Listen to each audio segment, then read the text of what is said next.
All right, you clicked on this video wondering how do you start calisthenics. I'm going to make this the most simple, easy, and effective guide to show you how to start calisthenics. So let's just jump right into it. All right, so I made this simple guide on how to start calisthenics. First, I'm going to explain it, then I'm going to dive deep into the strength, muscle, and skills aspect. Then I will show you how to structure it. So, how do you start calisthenics? First, you have to understand that there is strength and muscle, and then there is the cool skills that you see online that what every cool calisthenics athlete does: the planche, the handstand, front lever, etc. Then there is the strength and muscle, that is the physique. If you just want a physique and you do not care about doing a handstand, you don't care about doing muscle ups, and you just want a physique, strength, and muscle, you can just do this alone here. But if you want the skills, if you want the front lever, if you want the planche or the handstand push ups, it is highly more effective if you do the strength and muscle combined with the skills. And that's how you get the skills that you want over here. But let's dive into the warm up. Before you go into your workout, it is important to get your warm up. You do not want to go into your workout without a warm up. You are just going to easily injure yourself. Do not be like me, where I went into my handstand as a beginner, injured my wrist. Most of your calisthenics workouts is just going to be on your hands. Push ups, pull ups, variations of pull ups, variations of push ups, bunch of handstands. You're using your hands and wrists almost all the time. So it is highly important to do at least 3 to 4 minutes warming up your hands and wrists by itself. And then everything else is just a mobility on your back, chest, shoulders, legs, everything else. There's thousands of videos online that you can do to make up your own little warm-up routine. Just make sure you at least do 3 to 4 minutes on your doing a warm-up on your hands and wrists. For the strength and muscle, this is how we get the muscle and physique, and then the strength. So I'm sure you heard this before. Do a bunch of push-ups, pull-ups, legs, core. Pretty simple. But this is just an important to note that there is two push-ups that no one kind of knows about. This is the pike push-ups and the pseudo push-ups. This is the pike push-ups. The pseudo push-ups, I'm gonna actually play it on the screen right now here for you. These are the two push-ups that help you progress into calisthenics. This helps you to get learning the handstand, and this helps you learning the 90-degree hold, and then eventually, years down the road later, the planche. Those are probably the most effective workouts to do, or effective exercises to do to incorporate into skill training. Next is your pull-ups. This is important. There's different variations of pull-ups, as you can see. Pull-up, regular pull-ups, chin-ups, neutral grip, narrow grip, explosive. This is my favorite, weighted pull-ups. This helps you, or this combined with the explosive helps you with the muscle-ups. We'll get into the muscle-ups later, but doing a bunch of weighted pull-ups gets you the strength to be able to pull yourself up higher, combined with the explosive pull-ups and also the high pull-ups. That is what Chris Hera doing. Little image of Chris Hera doing here, high pull-up. So when you pull up yourself to the waist. If you can't do a pull-up, there's band assist pull-ups. They have the little machines at the gym to assist yourself to do the pull-up. And if you don't have the gym machine, you can just do the band assist pull-ups as many times as possible. And there's also pull-up holds or negative pull-ups. Next. Sorry, choose more. Core. This is also important. Hollow body holds, planks, leg lifts. This is important to transfer the strength to the L-sit. This is a skill that a basic beginner should learn. It is a compound movement where you're working out your leg or your core, your legs, your triceps, and it is a good skill to master as a beginner so it can unlock other skills in the future. We'll get into L-sit later, but next is legs. Legs, there's There's only two skills with calisthenics that has to do with legs, and that is for the beginner, there is the pistol squat.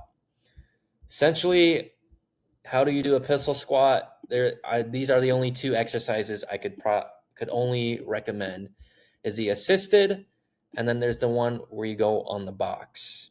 That is how you slowly progress yourself to a pistol squat. But the other exercises for legs, archer squats, goblet squats, if you don't want to if you want to incorporate dumbbell work, you can also do that just to have muscular legs. But these aren't as important as these three. That doesn't mean skip them. So next, we're going to go into the skills part. This will make sense in a second once I explain the skills. The beginner skills, so there's many different types of skills. There's beginner, there's intermediate, there's advanced, and then there's God. So Maltese, planche, front lever, the advanced, straddle, front lever. If you want me to make another video, let me know, and I can dive deep into the intermediate skills and intermediate strength part. But for beginner, there's handstand, there's elbow lever, and there is muscle up. You can incorporate these, and I'll show you how to structure it in a second, but you can incorporate these while into your push, pull, and legs or core workout.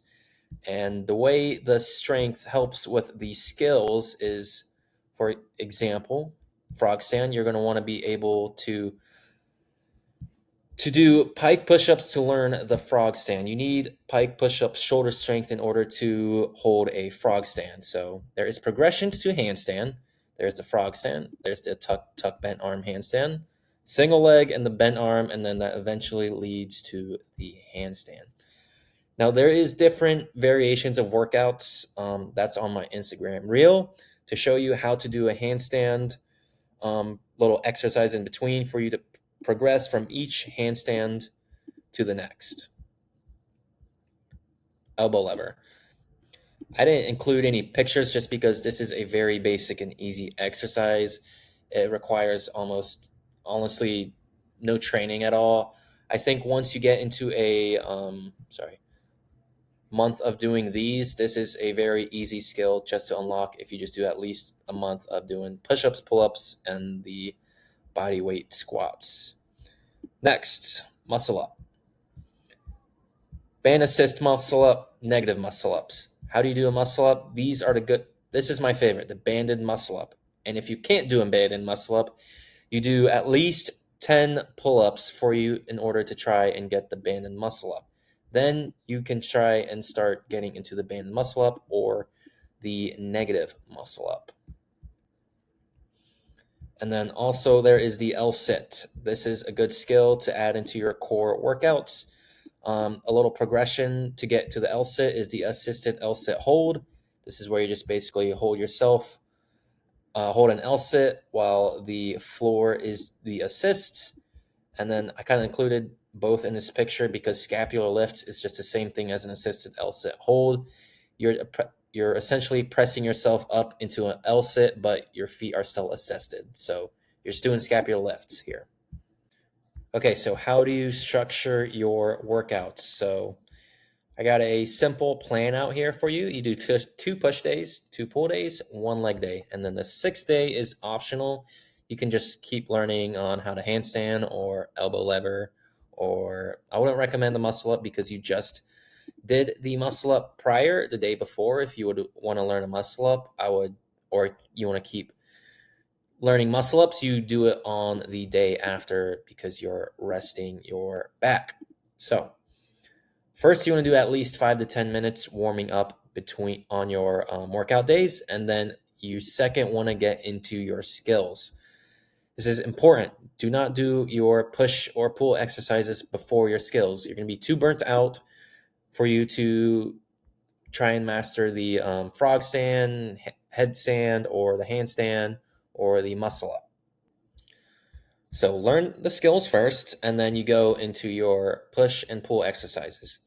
I would at least recommend 3 to 6 sets of doing various exercises of learning the frog stand or muscle up, and then you get into at least I'd say 4 exercises, 3 sets each of doing different variations of push exercises, and then ending 4 sets with core, so you can learn the L sit. And then last is your cool down. You're just stretching so you can prevent injury. But that is basically it. How to start calisthenics as a beginner. If you have any questions, just leave a comment down below and I'll be there to answer.